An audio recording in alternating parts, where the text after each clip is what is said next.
Le califat de l'État islamique en Irak et en Syrie suscite toujours davantage l'inquiétude des pays occidentaux. Alors qu'il est la cible en Irak d'attaques américaines et irakiennes, les États-Unis laissent encore en suspens leur décision concernant d'éventuelles attaques sur les régions détenues par le califat en Syrie. Les USA ont refusé de collaborer avec Damas et avec Bachar el-Assad, pour l'instant, dirait-on. Alors on a cette montée en puissance du califat, le massacre des chrétiens d'Orient, le conflit toujours en cours entre Israéliens et Palestiniens, plus qu'à un choc des empires. Est-ce qu'on est en train d'assister à un choc des civilisations? On va se poser la question ce matin avec vous, Tariq Ramadan. Bonjour.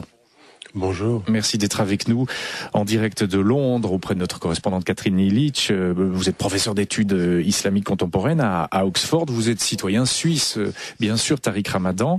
Ce califat qu'on voit agir jour après jour, est-ce que c'est une menace sérieuse? Il menace les États-Unis. Est-ce qu'ils vont un jour peut-être menacer l'Europe? Écoutez, d'abord, ce qu'il faut dire et comprendre du point de vue de l'idéologie de ce califat, c'est qu'il faut le condamner. Cette idéologie est une idéologie qui est basée sur une lecture pas simplement littéraliste, mais violente, extrémiste, qui n'a pas le soutien de la quasi-majorité des musulmans à travers le monde. C'est quelque chose de tout à fait marginal. Maintenant, effectivement, il y a un danger parce que malheureusement, il y a une installation, il y a eu des soutiens de pays du Golfe, on le sait au départ, même des soutiens, le Qatar et l'Arabie Saoudite. Il y a eu des soutiens stratégiques également. Est-ce que l'on sait sur le terrain, ce qui a été mis en évidence, c'est que des pouvoirs sur place ont joué avec le feu, c'est-à-dire que vous venez de mettre en évidence que Bachar el-Assad pouvait espérer s'allier aux États-Unis pour pouvoir les combattre, et c'est vrai que sur le terrain, cette installation de ces mouvements extrémistes va en sa faveur, ça lui permet de re-rentrer dans le jeu. La même chose également du point de vue de l'Iran, qui aujourd'hui devient un pion très très important dans l'équation du Moyen-Orient, sans compter malheureusement que pour les États-Unis, comme pour certains pouvoirs étrangers, paradoxalement, l'installation de ces groupes extrémistes est une justification à leur politique de réinstallation dans la région. On peut dire, oui, alors je vous entends bien, Tariq Ramadan, on peut dire, par extension, qu'on les aurait laissés s'installer dans la région, que les États-Unis même auraient laissé ces gens du califat s'installer dans la région par pur intérêt géostratégique. Au fond, on a un peu le sentiment que l'histoire se répète, comme en Afghanistan, comme au Mali avec les Français, l'histoire se répète avec le califat. Il y a un peu de cynisme là derrière, même beaucoup. Il y a un peu de cynisme, mais si on étudie les politiques américaines, que ce soit en Asie, on le sait, pour tous ceux qui ont étudié l'Amérique latine, ils savent que le cynisme américain, c'est pas un scoop. Je veux dire, on n'est rien en train d'inventer. Et puis si on regarde ce qui est en train de se passer par rapport à l'Afghanistan, on le sait. Je veux dire, les faits aujourd'hui parlent. Des personnes comme Ben Laden étaient des agents qui travaillaient avec les Américains. On a permis à s'installer. Mais si on ne regarde que l'équation politique, on se dit mais c'est insensé. Il faut regarder l'équation économique, c'est-à-dire qu'il y a en Afghanistan, il y a le lithium, il y a le pétrole, il y a le gaz. Ce sont des accès très très importants. C'est exactement la même chose en Syrie, en Irak, où quand même, je veux dire, pendant toutes ces dernières années, il faut quand même se rendre compte qu'on a beaucoup plus protégé les ressources pétrolières que les êtres humains. Et puis c'est la même chose au Mali. Quand j'ai pu moi visiter le Mali 5 ans avant l'intervention française, le président malien disait « Je ne comprends pas l'attitude occidentale, c'est comme si on poussait ces gens à se radicaliser, et puis après on le voit, on vient s'installer parce qu'il y a des bassins de gaz, d'uranium et de pétrole dans la région. » Donc il faut qu'on ait une vision un tout petit peu plus large.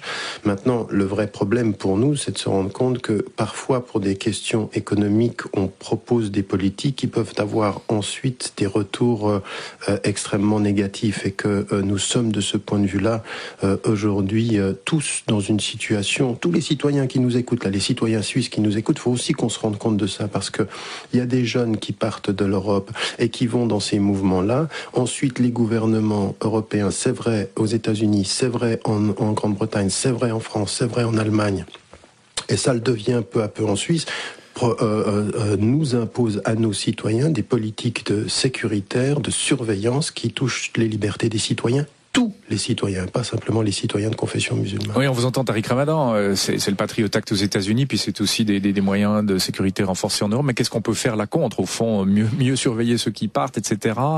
Quel est le remède là? Écoutez, d'abord, comme on le voit, les choses sont imbriquées, donc il faut avoir une vision un tout petit peu plus large. Il faut que nous demandions à nos gouvernements d'avoir aussi des politiques beaucoup plus claires sur de qui sommes-nous les soutiens. On ne peut pas, pour des raisons strictement économiques, soutenir des pétromonarchies ou des pays du Golfe. On ne peut pas non plus se taire quand on voit ce qui est en train de se passer en Syrie.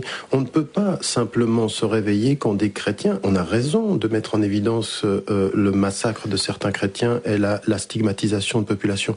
Mais je veux dire, ça fait des années que vous avez des Syriens, que vous avez des Irakiens qui sont en train de se faire tuer, de s'entretuer, et puis nous on regarde et puis on soutient parfois silencieusement des dictatures.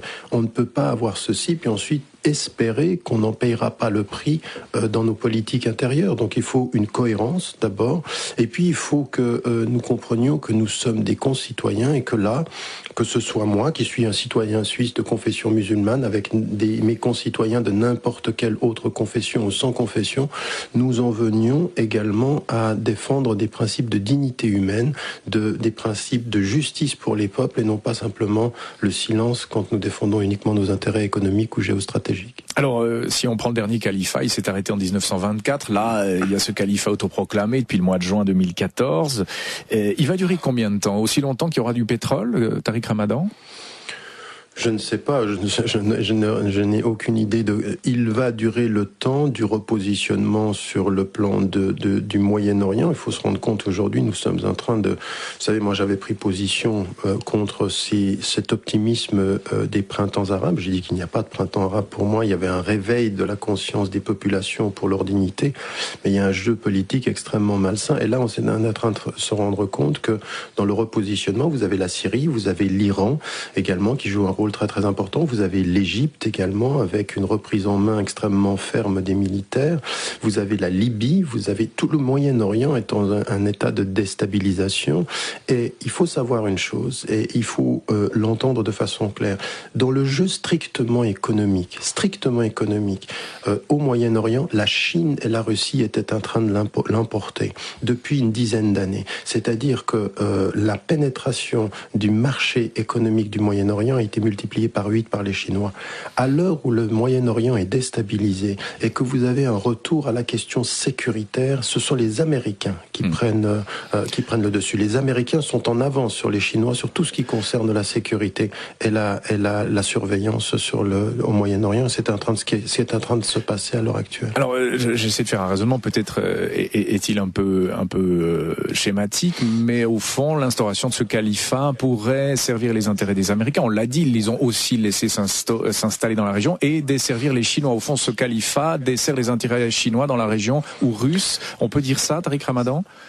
Oui, à l'heure actuelle, c'est-à-dire que toute la déstabilisation du Moyen-Orient aujourd'hui qui impose la militarisation, c'est-à-dire l'armement, c'est-à-dire la sécurité, c'est-à-dire tout ce qui va concerner la reprise en main militaire va servir les intérêts américains beaucoup plus que les intérêts asiatiques, indiens ou russes à l'heure actuelle. Les pays du BRIC, c'est-à-dire ce qu'on appelle le Brésil, la Russie, l'Inde et la Chine, ajoutez à cela la Turquie qui est en situation extrêmement difficile aujourd'hui, et puis des pays émergents sont en perte de vitesse dans la région sur le plan économique parce qu'il y a une reprise en main qui passe étonnamment, paradoxalement, par la déstabilisation du Moyen-Orient. Et c'est que le pire du cynisme, puisque vous avez parlé de cynisme aujourd'hui, c'est qu'on ne compte pas les morts innocents, les civils. Je l'avais dit il y a 3 ans, si vous vous souvenez de cela, et dans un livre, et à votre radio, sur votre chaîne, je pense en Syrie que la Russie, comme la Chine, comme d'un autre côté les Américains et les Européens se sont mis d'accord pour ne pas se mettre d'accord pour trouver une solution en Syrie. 3 ans plus tard, c'est malheureusement une réalité que l'on constate sur le terrain. Alors, vous l'avez dit, ça renforce la présence sécuritaire américaine. Qu'est-ce qui va se passer dans ces prochaines semaines ? Barack Obama va envoyer ses troupes. La présence américaine va s'intensifier en Irak, selon vous ? À mon avis, vous savez, déjà les Américains sont présents, contrairement à ce qu'on dit, officiellement ils n'y sont pas, ils ont des brigades. Il faut aussi savoir que sur le plan militaire, il y a également des privés qui s'occupent de la présence américaine, donc des institutions privées qui s'occupent de la présence américaine. Et je pense que ce que nous allons voir dans les prochaines semaines, c'est une intensification de la présence, pas forcément directement visible et militaire, parce que Barack Obama a toujours son opinion publique à gérer, et ce qu'on n'aime pas aux États-Unis, c'est la mort des GIs, morts. Ouais. Exactement, on peut tuer autant qu'on veut, il ne faut pas qu'il y ait de morts de notre côté, donc ça va être une présence qui va se repositionner.